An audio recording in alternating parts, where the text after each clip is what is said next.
जय जय श्रीमन्नारायण। मैं सीता श्रीनिवास। आज मैं आप सबको सोमवार व्रत की कथा सुनाऊंगी।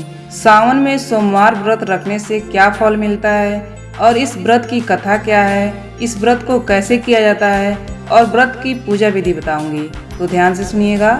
सावन के सोमवार का व्रत विशेष रूप से भगवान शिव को प्रसन्न करने के लिए किया जाता है।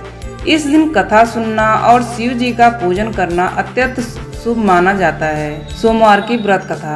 बहुत समय पहले की बात है। एक नगर में एक व्यापारी रहता था। वह बहुत धनी था, परंतु उसकी कोई संतान नहीं थी। संतान प्राप्ति की इच्छा से वह और उसकी पत्नी व्रत पूजन आदि करने लगे। कई वर्षों तक प्रयास के बाद भी उन्हें संतान प्राप्त नहीं हुई। एक दिन वह व्यापारी तप करने हेतु शिव मंदिर गया और वहीं रहकर शिव जी की साधना सोमवार का व्रत सहित सेवा करने लगा। उसने 16 सोमवार का व्रत किया और भगवान शिव के सच्चे मन से आराधना की। अंततः उसकी भक्ति से प्रसन्न होकर भगवान शिव ने प्रकट होकर वरदान दिया, हे भक्त, मैं तुम्हारी भक्ति से प्रसन्न हूँ। तुम्हें एक तपस्वी पुत्र की प्राप्ति होगी। कुछ समय बाद उसकी पत्नी ने एक सुंदर पुत्र को जन्म दिया। पुत्र के जन्म से व्यापारी और उसकी पत्नी बहुत प्रसन्न हुए।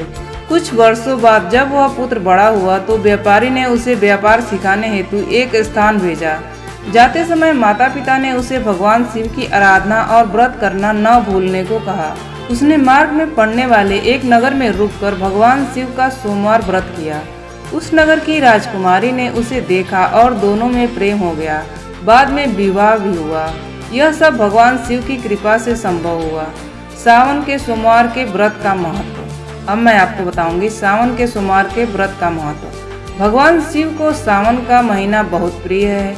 इस व्रत को करने से संतान सुख, दाम्पत्य सुख और मनोकामना पूर्ति होती है।